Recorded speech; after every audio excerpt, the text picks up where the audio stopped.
In Stanley Kubrick's film A Space Odyssey, we begin with the dawn of man. You see the monkeys roaming the earth and how they interact with one another. One day, a large black stone, unbeknownst to us, it lands in the middle of the monkeys and their land at the dawn of age. The monkeys are clearly affected by the power of it, however, we won't understand that until later on in the movie. The last scene of the dawn of man shows the monkey learning to use the bone as a weapon, and he kills the tapir. And the editor, Ray Lovejoy, he says that the action shot as he raises the bone up and then he goes down to hit it, and he hits the skull of the tapir, and we're taken back to as the tapir falls to the ground. We fast forward what seems like millions of years to the highest form of human technological advancement. At this point, we discover that the monolith is on the moon and is causing some problems. The astronauts and scientists go to Jupiter years later to do some more research and discover, and on their way there, they are having some problems with their computer 9000 named HAL.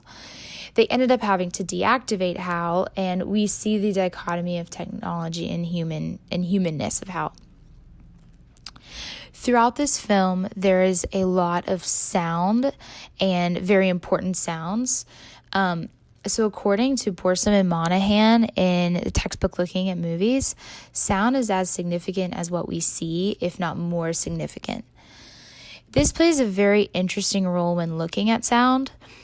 Director Steven Spielberg says, "The eye sees better when the sound is great." He continues on to say, since the 70s, breakthroughs in sound have been the movie industry's most important technical and creative innovations.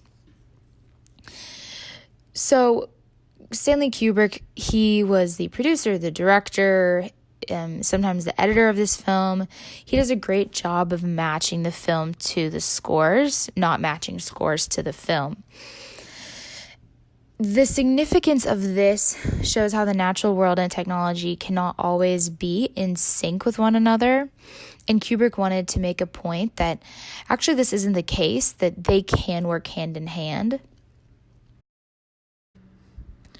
You see, as Hal is being deactivated, he becomes very human-like, and Kubrick incorporates music in this, and a classic piece, Daisy, to show that how much Hal is like a human in the relationship between technology and like the divine spirit of human beings.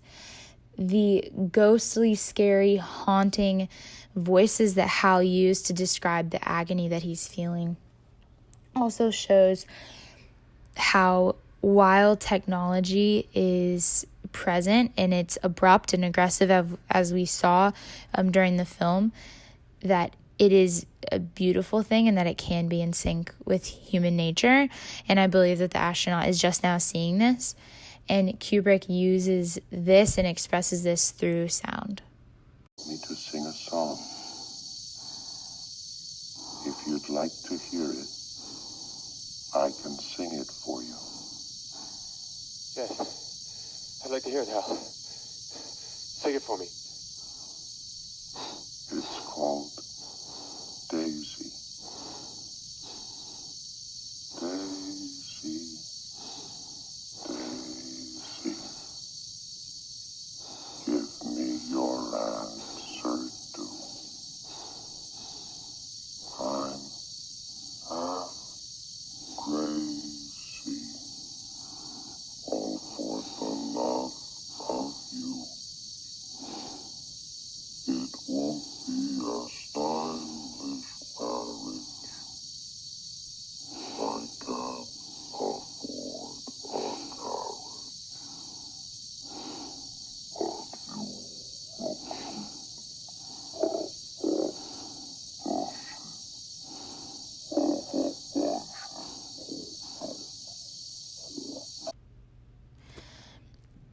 the bedroom at the end of the film is almost otherworldly, meaning that it is not from the world that he lives in now, which is space.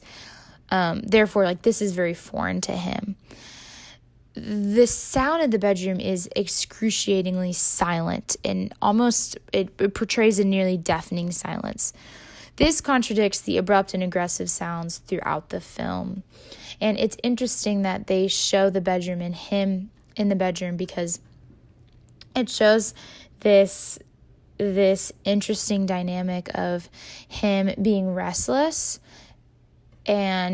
but yet being so restful, and how the sounds can play into his emotions.